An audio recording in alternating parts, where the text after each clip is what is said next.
Hello and welcome to Dani Golden's podcast. Today we are very lucky to have the lovely and talented Miss Heidi Bacani, licensed marriage family therapist, joining us again for episode 4.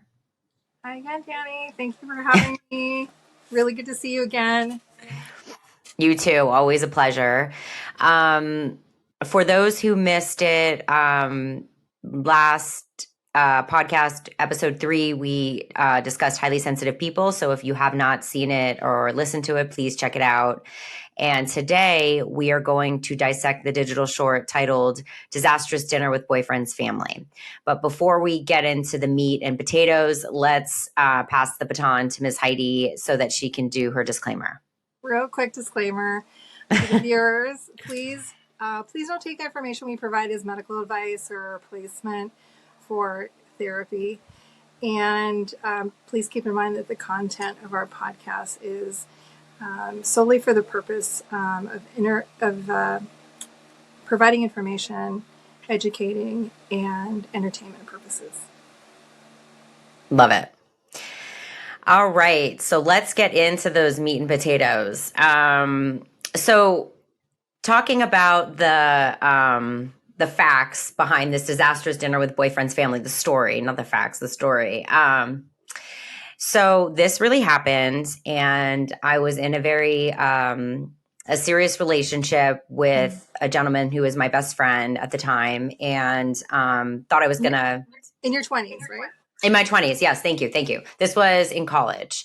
And, we thought there was a future together for us. Yeah. And so it wasn't uncommon that I would visit his parents with him and, hang out at their house. Mm-hmm. So, his family was really nice, but I started noticing the more I got to know them that his mother came from a specific background. I came from a different background, and there seemed to be little judgment on my background not mirroring hers. So, for example, I think she was, more from the South, the debutante background. I didn't even know what that was. I was a tomboy, really into sports, athletics, being imaginative, creative. I could care less about dressing up and going to a dance and learning proper etiquette. That just was not something that was on my radar. It wasn't important to me. And I make no apologies for that. Good for you, Dani. I mean, it's just not something I'm interested in. Great for everyone who's interested in it. You do you, but I know me. That's not me. I'm not a delicate flower. I will probably break one of those pieces of silverware or the delicate stuff that they have whatever. So, so what happened this time is that I was at his parents' house, and we were eating dinner, and his mom, and in this scene, his sister isn't there. But his mom in real life, his mom and his sister were making fun of me, not thinking I was smart enough to know that it was happening, that they were making fun of me in front of me. And they were basically poking fun at how I held my knife when I cut my steak. So in the scene, you'll see that I take this opportunity years later, decades later, to relive how I would handle that now as an adult. And I'm not sure how I would really handle it in real life. It's much easier to concoct a story and be like, yes, looking back, I would definitely handle it this way. I think, in real life, what I did was I acknowledged that the situation was happening. I politely excused myself and went upstairs to the room that I was staying in and cried. And there were no cell phones at the time. So I remember trying to find a landline discreetly and calling my parents and calling my mom and basically crying to her. And she was, of course, horrified. And the only person who apologized was the father, who excused himself from the table and then walked upstairs and said, "I'm so sorry. That was completely inappropriate." But, it's obviously understandable that I would not feel welcome or comfortable around his parent, his mom and his sister again. And the reason why Heidi and I thought that this would be a great digital short to dissect is because unfortunately, this is not an uncommon situation. I have had, and I'm not going to disclose because I am the vault, but I've had several people share with me situations similar to mine where someone of the opposing family made them feel less than, not welcome, not good enough. And I think that's really unfortunate. So we're going to dissect this digital short, and we're going to have the luxury during this podcast of having a licensed marriage family therapist with us to know how we could navigate the situation. God forbid it happens in the future, right? Right. And to help the viewers out when they find themselves in the situation. Yes, exactly. So, so starting, we'll just do our back and forth, Heidi. So starting with the initial opening of the scene, when I walk in to the house, there's little to no acknowledgement of my presence, especially from the mom. Right. That got a 10 out of 10. Neck hair is standing up on the back of my neck. That was the first injury, the first assault. Right. And then, of course, I tried to be gracious and bring flowers. And it's evident in the digital short that she despises the flowers because they represent me. And my friend Zephyr, who's playing that role, does a brilliant job. And, was just utterly disgusted when she was looking at the flowers and trying to put them in the vase and everything. So, yep. Incident number 2. 9 out of 10. And then we go and we, so once we get into the house, I give her the flowers, we go and we sit, we go to the dinner table to figure out where we're going to sit. And instead of my boyfriend sitting next to me, the mom insists that he sits next to her, and he happily obliges with little to no consideration on how that's going to make me feel, which in real life, I would not be happy with that situation. And in the moment, he was sitting next to me, but it didn't matter. In the sense that I don't want to make my ex sound like this horrible human being. I mean, we're all imperfect. But I don't remember us ever having a conversation like him saying to me, "I'm sorry for the behavior of my mom." I really distinctly remember his father being the only one who was apologetic. So, I just have these notes: no regard for my level of comfort or my desire or the desire to make me feel welcome. Especially and obvious. Oh, go ahead. I was saying, especially during the first meeting with a mom, like the fact that he didn't give you any warning or like try to include you more. He made sure, I think, but that definitely wasn't enough to help you feel included. Yeah, and this is outside my comfort zone. Like, this isn't my parents' house. This is your family's house. Exactly. So it's really your responsibility as my partner to make sure that I feel safe. Right. Yeah. We did include a little funny bit where I mispronounced the last name of my boyfriend's family, just to, hit a further, hit on that note that there's nothing I can do in this situation that's good enough. Yeah, that was good levity though. In the levity, yes. Comedy is the spice of life, right? And then, of course, she puts a wine called Troublemaker in front of me as the beverage of choice, which is another icebreaker, and a little thing that we snuck into the skit as well.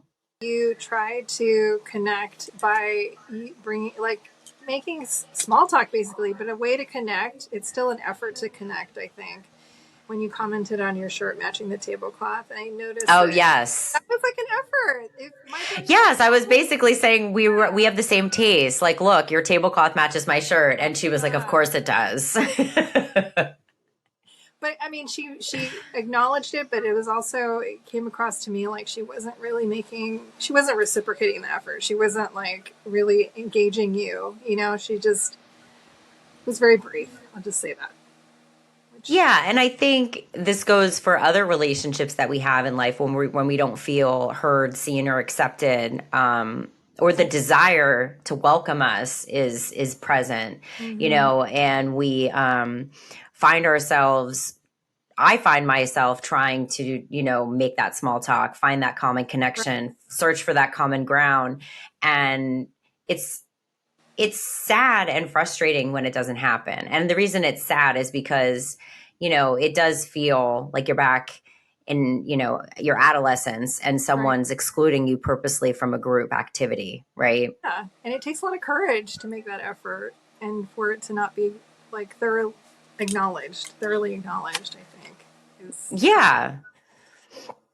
I think for me, when I'm in those situations, it's like I'm walking on I'm seeing like a an ice skating pond, like in Mhm. nature, like when a pond freezes over. It almost feels like I'm walking on that pond, like trying to get to this one place, and I Mhm. just keep slipping and falling, but I'm not willing to give up, and I want to keep going, but Right. yet I fall and like on my face and hurt myself. But it's like I have this idea that if I keep walking and keep Right. moving forward, I'll make up for it, and I won't. That won't be what will happen. Yeah.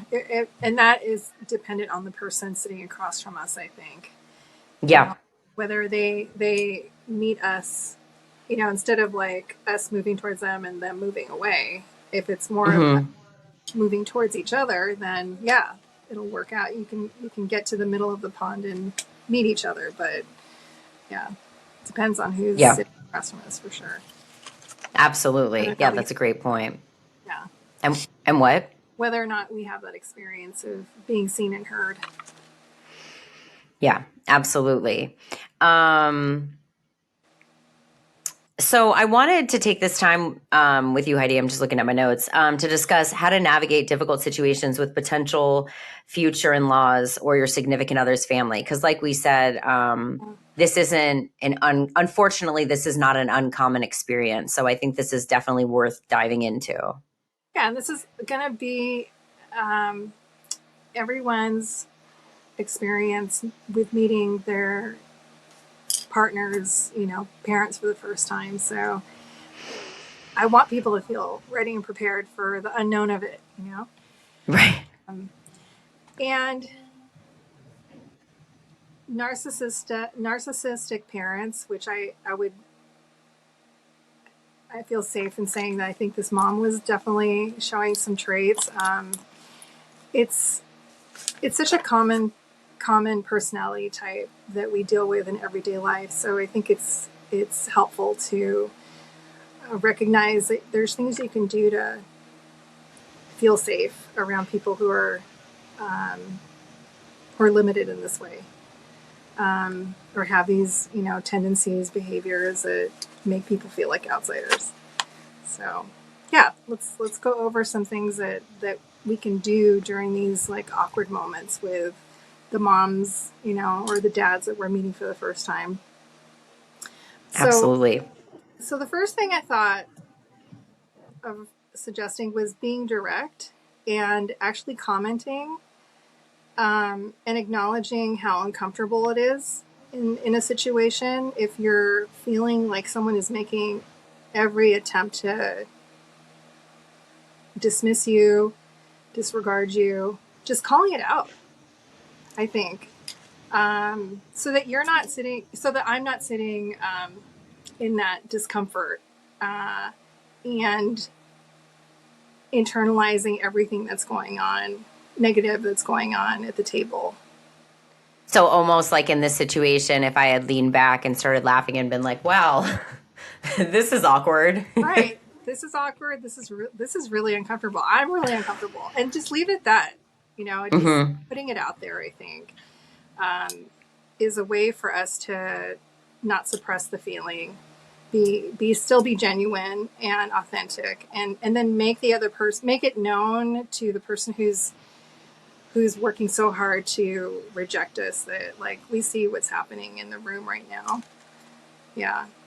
So like calling someone out in a not an attacking way, but just acknowledging like how we're feeling about the situation.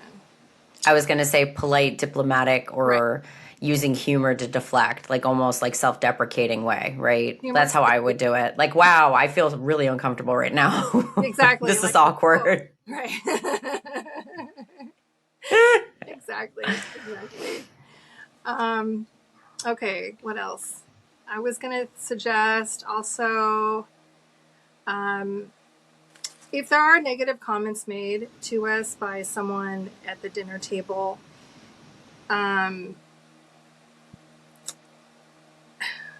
letting the comments,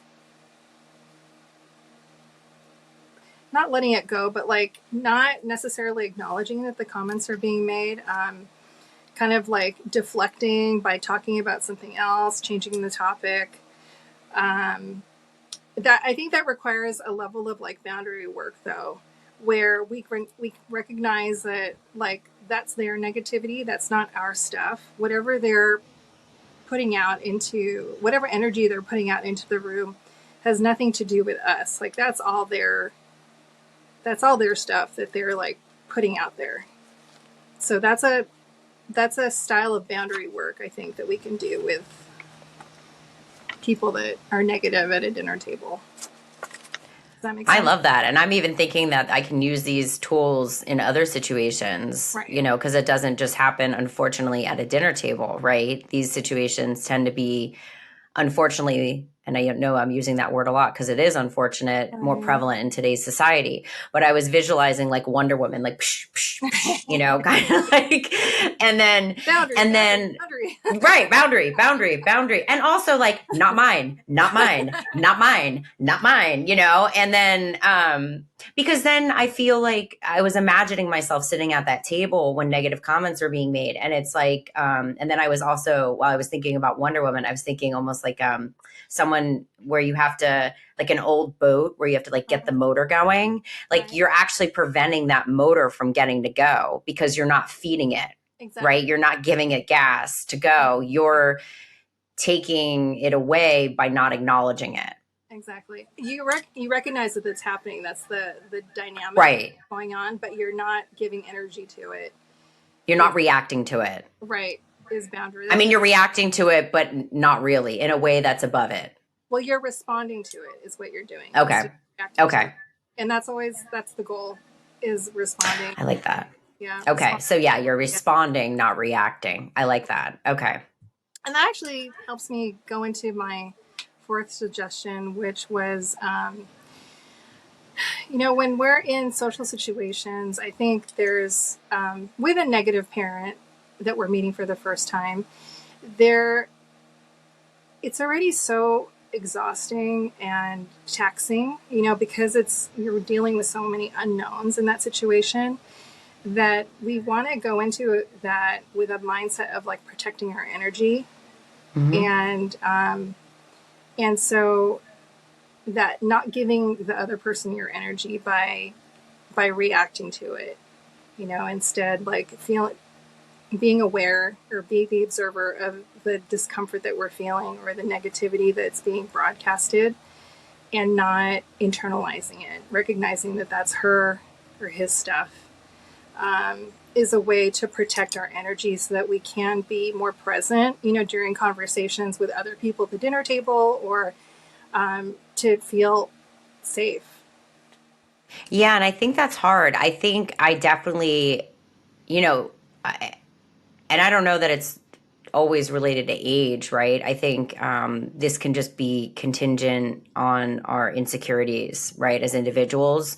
Right. But I have a tendency when people behave in a way that's, I feel blindsided to their behavior, whether, you know, we're at the dinner table and it's a parent or a sibling of my significant other, mm-hmm. or it just in life. Oh my gosh, I'm totally blanking on my train of thought, but reserving your energy, protecting your energy. Oh yeah, it's hard not to internalize it and wonder, totally. You know, I can't help sometimes but think, could I be doing something different that would have prevented this situation from happening? No. You know, I know, but that's what that's what goes on in my brain. Yeah. Yeah. Well, but I think it's great that you're saying no. Yeah, Yeah, and if I could be on your shoulder during those situations, I would be whispering like, Dani, don't work so hard. Don't work so hard. Oh, I love that. Okay. This person doesn't deserve you to work so hard in the situation. You don't need to. You can not take it on, whatever this person is broadcasting. That's such a breath of fresh air. I love that. You can sit on my shoulder anytime. Get that other person off there. Well, take me with you. Take all of our friends with you. Yes, I definitely will. Have good boundaries that know how to do this work, which we have right. two of them, right? So yes, I do. I'm very lucky and fortunate where I have a life full of wonderful people. Yeah. We can take each other with us. Yes. High stress situations. Definitely. What other tools? Okay, one last suggestion. Read books. We can read books on this topic because it is such a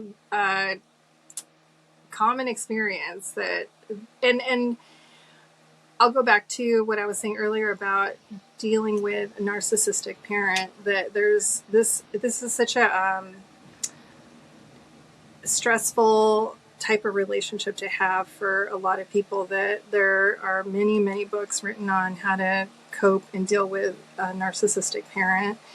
And I think it would apply to someone who is coming into a situation where their partner has a narcissistic parent, that could help them feel more prepared.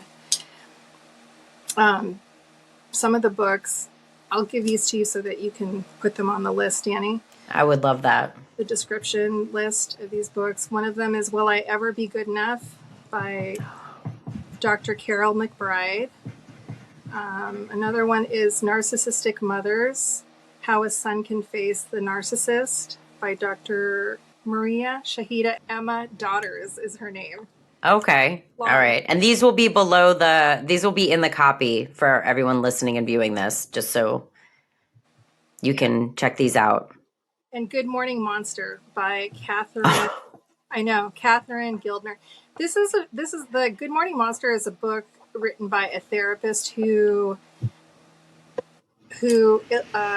showcases five clients who have a narcissistic parent and their journey through recovery from having a narcissistic parent. So those were some good ones I came across that I hope help people out there. Yeah. No, that's great. I was thinking they had Jennifer Lopez was in this Monster-in-Law. Like this again, this is a universal issue, right? So when you said Good Morning Monster, that was the first thing I thought of was, because Jane Fonda plays her mom. Oh. And she does a brilliant job. Yeah. No, this one was not written by J-Lo. It was written. What'd you say? I said this one was not written by J-Lo. No. I was just thinking, this is prevalent. Right. Yeah. Sure. Definitely. Absolutely. Anything else you would like to add? That's it. As far as suggestions, I mean, take what to the viewer, the listener, take what feels helpful and leave the rest. You don't have to do any of this. You can do some of this. You can do all of this. Just wanted to put some stuff out there for how to cope and deal. No, I love that. And I love those tools. And they felt very calming. And I could definitely see myself in various situations utilizing those tools and having them be extremely helpful. And I think it's like everything that you do in life. It's a muscle that you need to exercise. So, responding instead of reacting is a muscle that you need to practice, because it's much easier to react, right, than it is to take a deep breath, right, and realize it's not me, it's them, right, and respond accordingly to the situation, right? Yeah. So I think that's very, very important. And I love also that you said take what you feel is helpful and leave the rest, because I also think that's very important. It's like Yeah. I mean, I'm not a licensed therapist, but whenever I give feedback or, advice to someone, or I find myself in the therapy chair, I think that's a very comforting, because some recommendations or tools just don't feel natural to my toolbox. While whereas others, I'm like, yes, I can definitely do that. That's something that I can, will be helpful for me. And if I can just do 1, 2, and 3, I'll be good. Right. So Yeah. no, Yeah. very, very helpful. Thank you, Heidi. Oh, you're welcome. You're welcome. Yeah. I don't assume that everything I say is going to be applied. Like, I definitely want to offer that suggestion of in life in general. Like, you're going to get a lot of advice and a lot of opinions and a lot of suggestions. Use what's helpful. You don't have to use all of it. No right. pressure. And right. And then do what feels right for you. Exactly. Yeah. I love that. Okay, so we talked about navigating difficult situations with potential future in-laws or significant others' family. Do we want to get into the importance of boundaries? Because this definitely talks about that, or do you feel like we covered that with the tools? I think we touched on boundary work, what that can look like. I mean, this digital short is a great example of how we can apply boundary work so that we can feel safe in these first time meetings with people's parents. So I don't know if I want to add anything else at this point, Dani. I think we went over it pretty much. Okay. No, this is great. I'm just going through my outline. Okay. So, and then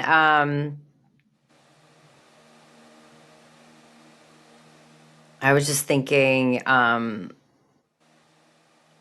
never confronted. Oh, what were you going to say? Go ahead. I was going to say I never confronted my ex and had a candid conversation with him where I said, it was very upsetting to be in that situation that I remember. Yeah. That I can recall. It's possible I blocked it out, but I don't remember having the wherewithal to be able to communicate properly and say, this was a very uncomfortable situation. I did not appreciate how you behaved in that situation. I also did not appreciate how your mom and your sister felt like they were bullying me. And while, I don't hold you responsible for their behavior, I definitely don't want to be in a relationship with someone with whom I don't feel safe and comfortable with. Right. Who doesn't protect me? Pardon?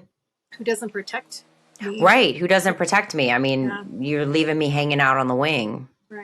Right. No, I think that's still something you can do today, even though it's years and years, later. I encourage clients to do that work anytime in life when they feel like they have a resentment towards someone that is still unresolved, or they have unresolved anger towards someone. And what this looks like is writing the letter and it fully expressing how that event impacted you in the moment, how it still affects you today.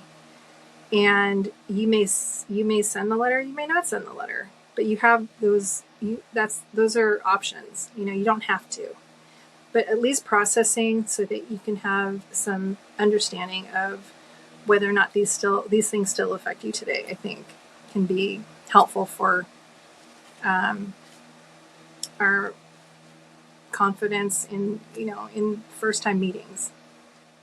Yeah, and just personal growth, right? Even saying that to you, because I've never thought about that. I really hadn't thought about the incident until, we were discussing, content for the podcast. And then I was thinking, well, this is really funny. And this is something that really happened to me. And let's explore it. And then I think now talking about it and rewatching the digital short, it is uncomfortable. And it wasn't this fun experience and something with which I don't wish to relive it. Right. And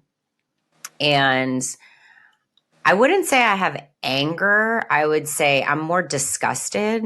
And I think there's a little of, and And this is one of the things that I think we as humans do to ourselves. I do to myself is I'm disappointed that I didn't have the tools back then Oh, to okay. navigate it better. Right. So it's like you're watching your younger self and it's almost like, you're watching a video of your life, Right. right? So you fast forwarded time and now you're going back and you're watching your past. And, it's like you're watching a movie, but Right. you're the main character. And then, there's sadness that you feel in your heart that like, wow, this person had to endure this and other people have to go through this. And this is just unfortunate. But I know it's all meant to teach us Right. um, about ourselves and about, how to, handle certain situations. But I think those were the feelings that came up were just, wow, this is really Yeah.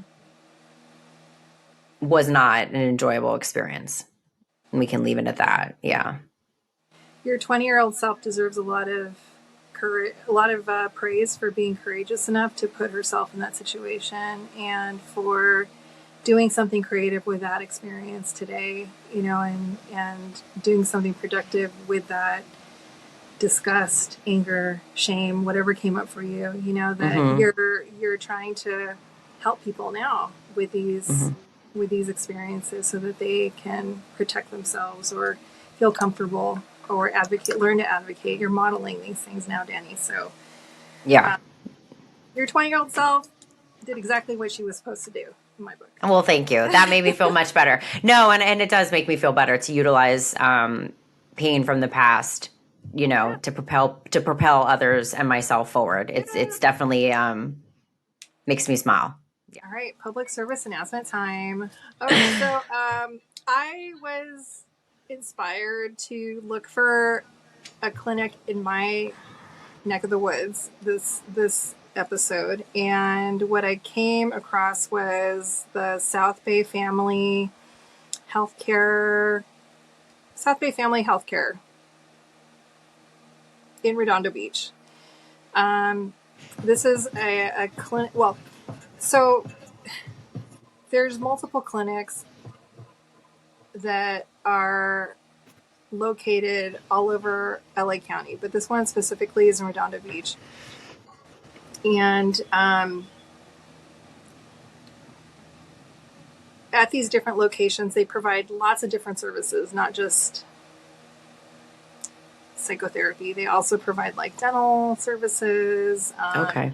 HIV testing, treatments for HIV, medical stuff like cardiovascular treatment. So it's I think these clinics are only for people without insurance. Okay. So people with no insurance are the only ones eligible to go to these clinics. I did call them myself, and that's how I found this out, that you would have to participate in their program and get set up with a primary care physician first before you can see a therapist. You'd have to get a referral from that primary care physician in their program. So it's a process, but it is free. So, and it's for anyone who has no insurance, which there are a lot of people out there that are in that situation. I've been one of those people myself. So it would be good to call them and find out what the steps are. They are by appointment only.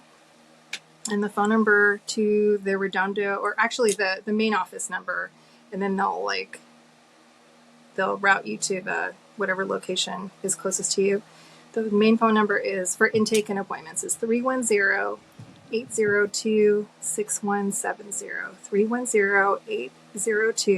310-802-6170. And the Redondo Beach location is at 2114 Artesia Boulevard, Redondo Beach, 90278, California, obviously. So I hope that's helpful. Well, that's very helpful. Thank you. Yeah. Yes. I think it's always great to have options for people who are not covered. And, while it is a process, I think it's definitely something, if I was in a period in my life where I didn't have insurance and needed help, would give it a go. And I think it's great Oh, that they yeah. offer this service. So thank you. Yeah, definitely. Same for me. I have been there and have leaned heavily into like different clinics that offered free services, and I've had really good results and good care. I mean, it's not perfect. It's not, it's still bureaucracy that you're dealing with. It's not perfect, but there's people that genuinely want to help and are skillful, have lots of experience, and are professional. So, yeah. Well, I think that's great. Thank you. And yeah, I don't think anything's perfect. Even the paid ones aren't, as you can see in the therapist in need of therapy. So, yeah, you might as well give it a go if you're looking for help. There's, a resource. So thank you. Yeah.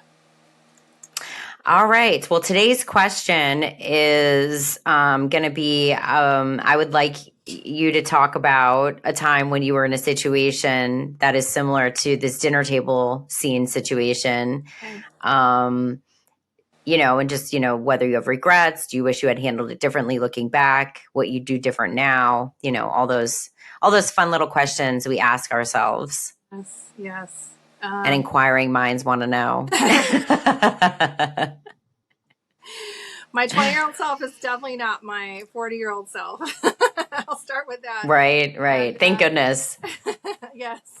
And I sit here as I listen to you, I'm like physically squirming because it definitely has been something have found myself in this exact situation. And let me see if I can succinctly tell the story. So my specific situation was I was dating someone at the time who, in their culture, it was very taboo, like to date someone outside of their culture. Okay. So when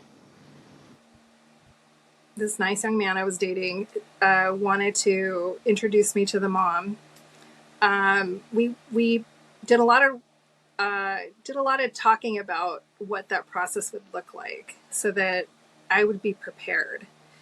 And fortunately, I guess in my situation, he had the foresight to like give me warning, and also protect me from some of the negativity that was going to be wielded my way. We limited the time that I'd spend with her. Like we kept it to like an hour, I think, instead of like a full afternoon or evening dinner situation. And I think we only, over the span of like a year of dating this person, I think I only saw her like one time. It was just to meet her, and that was it, as a way to protect me from the negativity, I think, and the racism that was going to happen in the room. So similar but not similar to your experience, similar in that she was very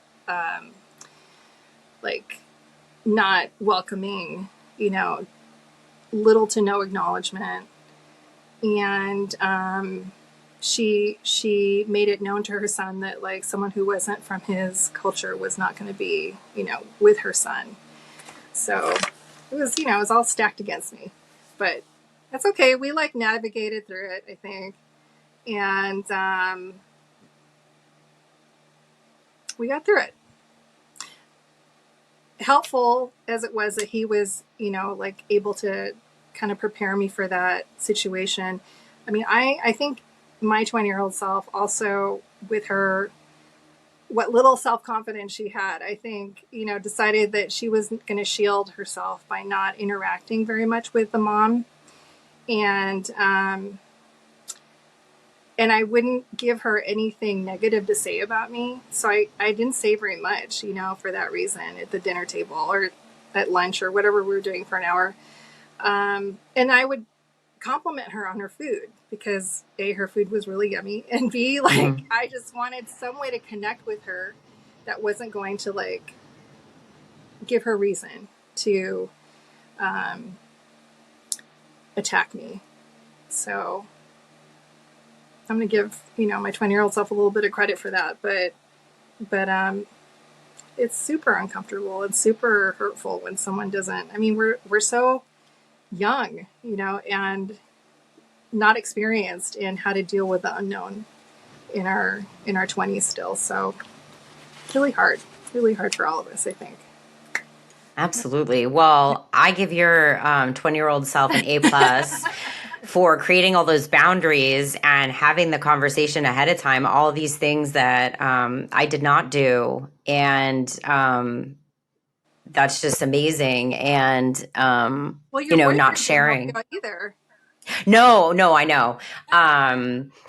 I'm not taking on all responsibility. But I just want to thank you for sharing. And because it's never a fun, even if there are boundaries, it's never a fun situation to be in. Right. And yeah, I just think that's something very helpful for the viewers and listeners to hear, that it happens. It's more common than we give it credit, I think. Yeah, and there are things we can do to feel safe and to validate ourselves in those situations where the other person's like totally rejecting us. Yeah, and minimize the negative impact. Absolutely. Exactly. Yeah. Which I think you did a great job at. So thanks, Dani. I commend you. Yeah. Thanks. All right. Well, we are done with episode 4. So we want to thank you for tuning in. We appreciate you. And we hope you tune in for episode 5 with me and Miss Heidi Bacani. And, just be kind to yourself and listen to yourself and love yourself and, believe in yourself, because those are all very valuable things that I think we forget to do on a daily basis for ourselves. So please do that. And I will work on continuing to do that for myself. Thank you so much.